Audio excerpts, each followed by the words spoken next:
एक बहुत बड़ा जंगल था। उस जंगल में बड़े बड़े पेड़ थे। उन पेड़ों पर अलग अलग जाति प्रजाति के पक्षी रहते थे।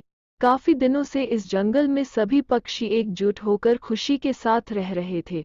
बहुत से पक्षियों ने अपने अपने पेड़ों पर अपने अपने घोंसले बनाए थे।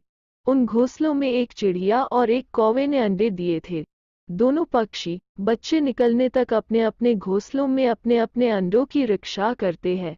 एक दिन की बात है, उस बड़े जंगल में एक भयानक सी दिखने वाली चुड़ैल चिड़िया आती है और एक बड़े शांत से दिखने वाले पेड़ की डाली पर बैठती है और अपना रूप चुड़ैल से एक सुंदर चिड़िया में बदल देती है और उस पेड़ से उड़कर जंगल के सभी पेड़ के ऊपर मंडराती है और आसमान से सभी पेड़ों का मुआवना करती है। उसके बाद वहां से चली जाती है। एक दिन की बात है, नीलू चिड़िया अपने घर पर अकेली होती है। उसको बहुत जोरों से भूख लगती है। वो खाना खोजने के लिए अपने अंडों को छोड़कर जंगल में चली जाती है। उसके जाने के तुरंत बाद में वो चुड़ैल चिड़िया उसके घर पर आती है और सारे अंडे को चुराकर भाग जाती है। तभी कुछ देर बाद नीलू चिड़िया अपने घर पर लौटती है और अपना घोंसला चेक करती है तो उसको उसके अंडे दिखाई नहीं देते। नीलू चिड़िया जोर जोर से रोने लगती है। उसका रोना सुनकर बाजू वाले पेड़ पर रहने वाली चुनू चिड़िया उड़कर उसके घर पर चली आती है।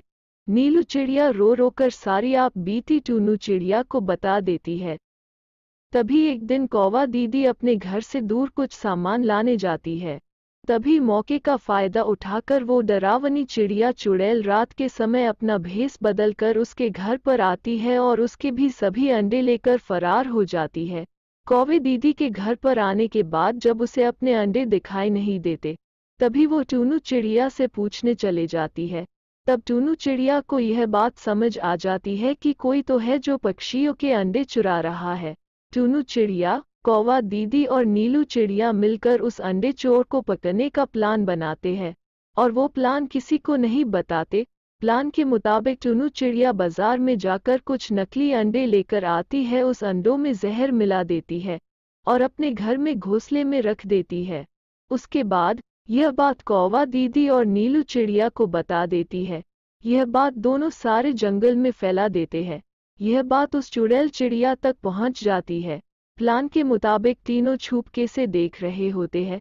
तभी वो चुड़ैल चिड़िया आती है और वो नकली जहर वाले अंडे लेकर फरार हो जाती है। वो तीनों उड़कर उस चुड़ैल चिड़िया के पीछे पीछे जाते हैं और काफी दूरी तय कर उसके ठिकाने पर पहुंचकर छुपके से एक पेड़ के डाली पर बैठ जाते हैं। वो चुड़ैल चिड़िया उस अंडों को एक एक करके खाने लगती है। अंडे खाते ही वो जमीन पर गिर जाती है और जहरीले अंडे खाने से उसकी मौत हो जाती है। इस प्रकार सभी पक्षी उस चुड़ैल चिड़िया के आतंक से बच जाते हैं।